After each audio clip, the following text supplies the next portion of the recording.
నేను వచ్చిరాగానే తెలంగాణలో చాలా మార్పులు తీసుకొస్తా అని చెప్పిండు. మరి ఆ మార్పు ఏంది, మార్పు ఏం తీసుకొస్తాడనేది ప్రజలు ఎంతో ఆతృతంగా ఎదురు చూస్తున్నప్పటికీ ఆ మార్పు ఏందో నిన్న జరిగిన కొన్ని విషయాలతోటి మనకు ఈరోజు తెర ముందుకు రావడం జరిగింది.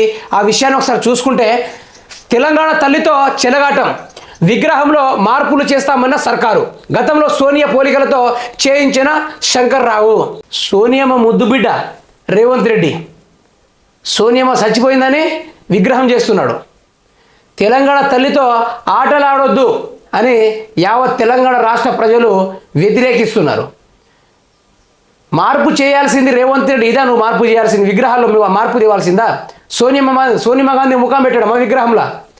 అదే ప్రజలందరూ కన్నీరు మున్నీరు అవుతూ ఉంటే వారి సమస్యలు పట్టించుకోకుండా విగ్రహాల్లో మార్పులు తేవడానికి అయితే బాగా ప్రయత్నాలు చేస్తున్నారు రేవంత్ రెడ్డి. ఇప్పుడు ఈ విగ్రహాలకు మరి కొన్ని వేల కోట్ల రూపాయల బడ్జెట్ కేటాయించి దానిపైన డబ్బులు జేబులు పెట్టుకుందాం చూస్తున్నాడు ఈ కాంగ్రెస్ సర్కారు.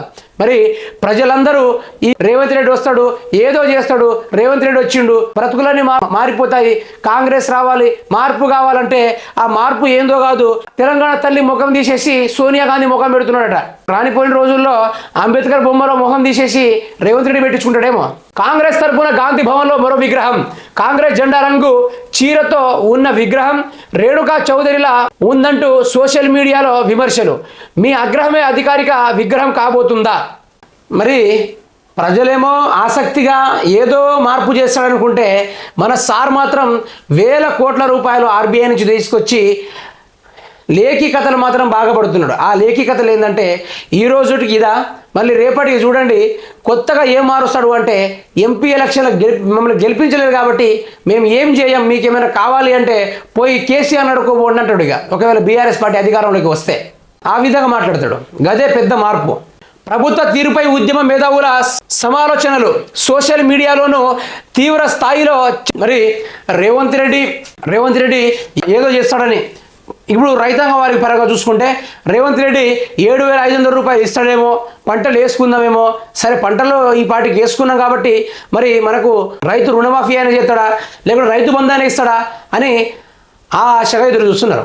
మరి అది కూడా కాలే. మరి పింఛన్ ఇంత అని చెప్పి ముసలోళ్ళకైతే ఆశలు రెక్కెత్తించి వారిని ఉసిగొలిపాడు. ఆ ముసలవాళ్ళు ఈరోజు ఆ 2,000 తీసుకోవడానికి కూడా దిక్కు లేదు. ఎక్కడ వనపర్తిలట ఇంకా పింఛన్లే రాలేదట 2 నెలల పాటు నుంచి. మన సారేమో అందరికీ ఇచ్చేసాం పోండి అన్నాడు. మరి ఉద్యోగులందరికీ, ప్రభుత్వ ఉద్యోగులందరికీ జీతాలు వచ్చినాయో అనుకుంటా అదే V6 వెలుగుల వివేక్ గారు రాయించిన రాతలతో చూస్తే ఆడేమో ఉద్యోగాలకు జీతాలు పడ్డట్టు రాసిండు. ఆడ చూస్తేనేమో అసలు ఉద్యోగాలు చేస్తున్న ప్రతి ఒక్క ఉద్యోగులకు జీతాలు రాలేదట. మరి ఈ పరంగా మార్పులు తీసుకొస్తూ ఉంటే మిగతా సమస్యలపైన ఇంకెప్పుడు పోరాడతారు రేవంత్ రెడ్డి? ఇంకా ఈ భారతదేశం ఎప్పటికీ దూషించుకుంటూనే ఉండాలా? ఈ పొలిటికల్ రంగంలో ప్రజలు నలిగిపోతూ ఉంటారు, ప్రజలందరూ నలిగిపోతూ ఉన్నారు, జెండాలు మోసి జబ్బలు అరిగిపోయేలా తిరుగుతున్నారు. అయినా కూడా రేవంత్ రెడ్డికి సోయి బారకుండా విగ్రహాలపైన ముఖాలపైన బాగా ఇంట్రెస్ట్ చూపెడుతున్నాడు. అటు జియో 46 విద్యార్థులందరూ చచ్చిపోతున్నారు, రోజుకి చచ్చిపోకుండా ధర్నాలు చేస్తూ ఉంటే రేవంత్ రెడ్డికి అవన్నీ కనబడడం లేదు. విగ్రహాలు తయారు చేయించాలన్నా, సోనియా బొమ్మ పెట్టాలన్నా, 3 రంగుల సీరలు కట్టించాలన్నా, ఇలాంటి ఆలోచనలు వస్తున్నాయి రేవంత్ రెడ్డికి. మరి ప్రజలు అంటారుగా ఒక 3 నెలలే కదా ఆగండి, ఇంకా సంవత్సరం లోపు ఆగుంటే ఇంకా బాగుండేది. ఆగితే ఏమవుతుంది? మోసపోయేది మీరే. తెలంగాణ తల్లి విగ్రహంలో మార్పులు చేస్తామని రాష్ట్ర ప్రభుత్వం నిర్ణయించింది. ఇంకేంది, ప్రజల చేతుల్లో ఒక శిప్పకూడు కూడా పెట్టేయండి, అడుక్కొని తింటారు. ఇక ఉన్న భూముల్ని కూడా మీరే తీసుకోండి. మీరు ఎట్లాగో రైతు బంధు రుణమాఫీ చేయరు, కానీ శిప్ప చేతికి ఇచ్చాడే ఇక కాంగ్రెస్ ప్రభుత్వం తెలంగాణ ప్రజలకి. దీంతో ప్రస్తుతం సోషల్ మీడియాలో ఈ అంశంపై చాలా చర్చలు జరుగుతున్నాయి. కొన్ని విగ్రహాల ఫోటోలు సోషల్ మీడియాలో చక్కర్లు కొడుతున్నాయి. కాంగ్రెస్ సీనియర్ నేత శంకర్రావు గతంలో ఒక తెలంగాణ తల్లి విగ్రహాన్ని తయారు చేయించారు. అచ్చంగా సోనియా గాంధీ పోలికలు ఉండేలా ఆయన విగ్రహాన్ని ఆంధ్రాలో తయారు చేయించారు. ఆ తర్వాత కాంగ్రెస్ పార్టీ కూడా ఓ విగ్రహాన్ని తయారు చేస్తుందని వార్తలు వచ్చాయి. ఆ విగ్రహం ఫోటోలు 2022 సెప్టెంబర్లో సోషల్ మీడియాలో ప్రత్యక్షమయ్యాయి. రేవంత్ రెడ్డి గారు, అసలు తెలంగాణ రాష్ట్రంలో మీ పాత్ర ఎటువంటిది లేనిది కాదు. ఒకటి, తెలంగాణ రాష్ట్రం ఏర్పడడానికి కృషి చేసిన కేసీఆర్ బొమ్మను పెట్టండి, శ్రీకాంతాచారి బొమ్మను పెట్టండి. తెలంగాణ ఉద్యమంలో చనిపోయిన గత 1960 నుంచి మొదలు పెడితే 2014 వరకు 1272 మంది చనిపోతే అదే కాంగ్రెస్ పార్టీ వాళ్ళందరినీ పిట్టని రాలగొట్టినాడు, సంపి బుడిచిలు. మరి ఆ కాంగ్రెస్ పార్టీ ఆ బలిదేవత, నువ్వు అన్న ఆ బలిదేవతనే ఈరోజు విగ్రహం పెడితే ఎంత వాస్తవానికి కరెక్ట్ రేవంత్ రెడ్డి. నీకంత విగ్రహం పెట్టదలిస్తే తెలంగాణ కొట్లాడి తెచ్చిన తెలంగాణ అమరవీరుల బొమ్మలు పెట్టు, అమరవీరుల విగ్రహాలను తయారు చేయి, గివి చేయాలి. కానీ పనికిరాని సోనియా గాంధీది పెట్టాలి. అదే సోనియా గాంధీ ఉండబట్టే కదా తెలంగాణ రాష్ట్రం ఆగమై తల్లాడిపోయింది.